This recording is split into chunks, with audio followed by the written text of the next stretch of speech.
In this video, I'll be showing you how you can copy and paste text in BlueStacks. First is you need to prepare another resource in your Windows or in your desktop. For example, is this notepad.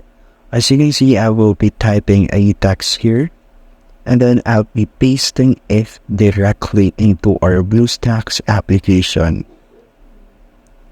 So just type that in and then click Ctrl+C after typing that, and then minimize this tab or this notepad.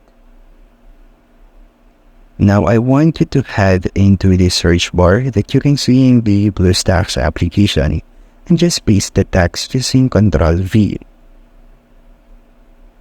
And that's it. As you can see, the text is now pasted into our BlueStacks that came from another resource.